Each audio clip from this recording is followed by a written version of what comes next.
أما بعد. عن جابر رضي الله تعالى عنه أن رسول الله صلى الله عليه وسلم قال: لا تستبطئوا الرزق فإنه لم يكن عبد ليموت حتى يبلغ آخر رزق له فأجملوا في طلب أخذ الحلال وترك الحرام. فقال النبي صلى الله عليه وسلم: يا أيها الناس اتقوا الله وأجملوا في الطلب فإن نفسا لن تموت حتى تستوفي رزقها وإن أبطأ عنها فاتقوا الله في الطلب خذوا ما حل ودعوا ما حرم.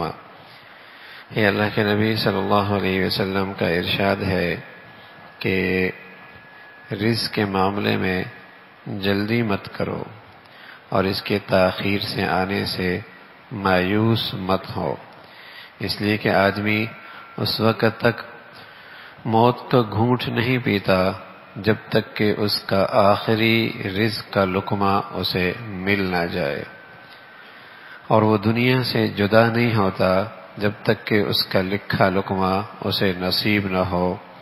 مطلب یہ ہے کہ جب تم رزق حاصل کرنے لگو تو اس کو اچھے طریقے سے حاصل کرو، اس میں اعتدال بھی ہو، اس میں گناہ بھی نہ ہو، اور اس میں لقمہ حلال کا خیال بھی ہو۔ حلال لے لو، حرام چھوڑ دو، اس لیے کہ تمہارا لکھا کہیں نہیں جا سکتا۔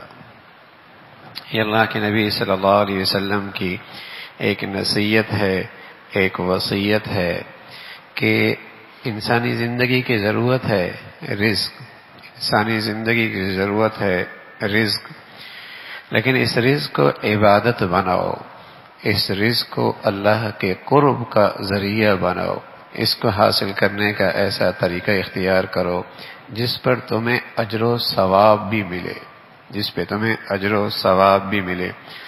علی اللہ رزقھا، اللہ کہہ رہا ہے رزق کا دینا یہ میری ذمہ داری ہے۔ علی اللہ رزقھا، اللہ فرما رہا ہے رزق کا دینا یہ میری ذمہ داری ہے۔ تو یہ اللہ کی ذمہ داری ہے، اور انسان کے لیے یہ رزق لکھا جا چکا ہے۔ ساری دنیا اکٹھی ہو جائے اس کا لقمہ بڑھ نہیں سکتا، اور ساری دنیا مل کر اس کے لیے بندش کر بیٹھے اس کے رزق میں کمی نہیں کوئی کر سکتا، اور اس وقت تک یہ دنیا سے نہیں جاتا جب تک کہ اس کا لکھا رزق اسے مل نہ جائے۔ اب یہ کتنا خوبصورت نظریہ اور عقیدہ ہے۔ اگر مسلمان کا یہ عقیدہ تر و تازہ ہو جائے تو کوئی وہ غلط راہ نہیں اختیار کرے گا جس سے اس کے بچے بھی خراب ہوں، جس سے اس کا اپنا ایمان بھی خراب ہو، جس کی اس کی آخرت بھی کھوٹی ہو۔ ہاں، حرام لے کے آئے گا وہ اس کا رزق نہیں ہوگا، یا تو پھر اس کی چوکیداری کرے گا، یا پھر وہ ڈاکٹروں کو دے کے آ جائے گا، یا کسی مصیبتوں میں خرچ ہو جائے گا، یا کسی پریشانی میں لگ جائے گا، اس لیے کہ جن کا وہ ہے انہیں اس نے دے کے آنا ہے۔ اور ایک یہ ہے کہ اپنا رزق تلاش کرے حلال طریقے سے، جائز طریقے سے، اور اعتدال کے ساتھ۔ فَأَجْمِلُوا فِي الرِّزْقِ، رسول اللہ صلی اللہ علیہ وسلم فرمایا کرتے تھے لوگوں اللہ سے ڈرو رزق حاصل کرنے میں۔ اگر کوئی شخص اپنے رزق سے بھاگنا چاہے اور وہ سوار ہو جائے ہوا کے دوش پر کہ میں رزق سے بھاگنا چاہتا ہوں، تو اس کا رزق اس پر پہنچے گا وہ روشنی پہ سفر کر کے، وہ روشنی پہ سفر کر کے اس تک پہنچے گا۔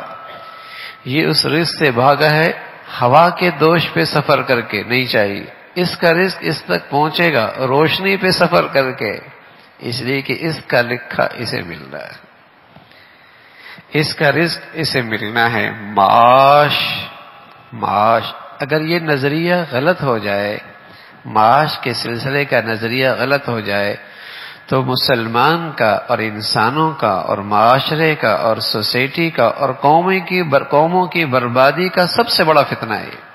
اگر معاش کے سلسلے میں نظریہ غلط ہو جائے تو یہ معاش ہی قوموں کے لیے سب سے بڑا فتنہ بن جاتا ہے کہ ہر فتنہ معاش کے سواری پہ سوار ہو کر اسے گمراہ کرتا ہے. ہر فتنہ معاش کے سواری پہ سوار ہو کر اسے گمراہ کرتا ہے.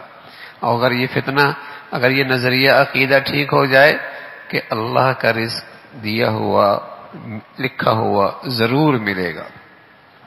تو یہ رسول اللہ صلی اللہ علیہ وسلم کی ایک وصیت ہے، ایک نصیحت ہے کہ اللہ نے تمہارے لیے رزق لکھا ہے، اس کو تم اچھے طریقے سے طلب کرو.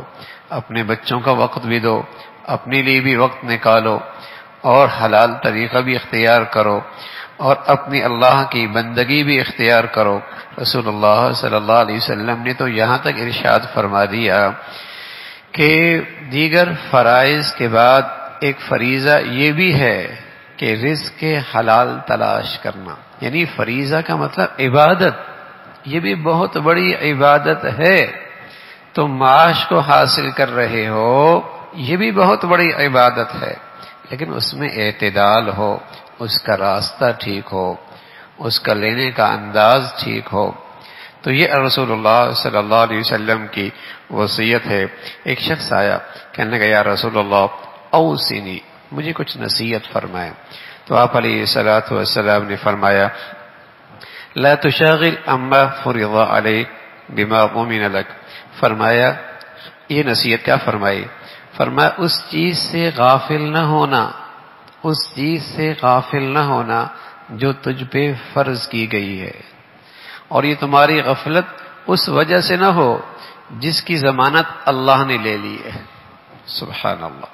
یعنی مطلب یہ ہے کہ تم پر ایک فریضہ ہے، ایک ذمہ داری ہے، اسے نہ بھولنا اس خیال سے کہ میں تو روزی کما رہا ہوں، میں تو مال کما رہا ہوں، میں تو بہت مصروف ہوں. اس کی ضمانت اللہ نے لے لی ہے. جو فریضہ ہے، جو تیری ذمہ داری ہے، اس سے غفلت اس وجہ سے جس کی ضمانت اللہ نے لے لی ہے. اور کتنے اللہ کے حکم ٹوٹتے ہیں صرف کس وجہ سے؟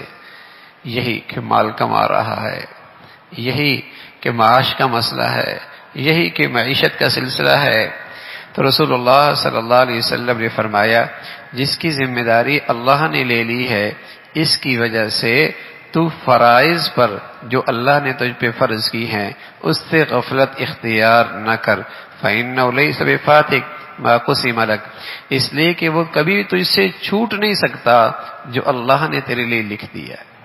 جو اللہ نے تیرے لیے لکھ دیا ہے وہ کبھی بھی تجھ سے نہیں چھوٹ سکتا، اور جو تیرا حق نہیں ہے وہ کبھی تجھے مل نہیں سکتا. جو تیرا رزق نہیں ہے. اس لیے رسول اللہ صلی اللہ علیہ وسلم ایک دعا کیا کرتے تھے، فرمایا کرتے تھے اللہم انی اسألک ایمانا یباشر قلبی حتی اعلم انه لا یصیبنی الا ما کتبت لی ورضا من المعیشت ما قسمت لی. اے اللہ مجھے ایسا ایمان دے دے جو میرے اندر رچ بس جائے. اللہم انی اسألک ایمانا یباشر قلبی، اے اللہ ایسا ایمان دے دے جو میرے اندر رچ بس جائے. حتی اعلم انه لا یصیبنی الا ما کتبت لی، یہاں تک کہ میرا یقین ہو جائے کہ جو حالات بھی میرے اوپر آئے ہیں یہ وہی ہیں جو اللہ نے لکھے. اور اللہ رحیم ہے، اور اللہ علیم ہے، اور اللہ حکیم ہے. جو لکھا ہے اس میں میرے لیے بہتری ہی ہوگی. دوسری دعا وَرِضًا مِّنَ الْمَعِيشَةِ مَا قَسَمْتَ لِي، اے اللہ ایسا ایمان دے دے کہ جو آپ میرے لیے رزق لکھ دے میں دل و جان سے اس پہ راضی ہو جاؤں. جو آپ میرے لیے رزق لکھ دے میں اس پر دل و جان سے راضی ہو جاؤں. اے اللہ ایسا ایمان دے دے. تو اللہ اگر یہ ایمان دے دے، یہ ایمان دے دے کہ آنے والے حالات سے بھی اللہ کا فیصلہ سمجھ کے راضی ہو جائے، اللہ کی طرف سے تقسیم کردہ روزی پر بھی دل و جان سے راضی ہو جائے، تو پھر یہ دنیا میں اللہ کی نعمتوں سے لذت بھی اٹھائے گا، سکون بھی پائے گا. اللہ رب العزت بھائی عمل کی توفیق نصیب فرمائے. الحمدللہ رب العالمین.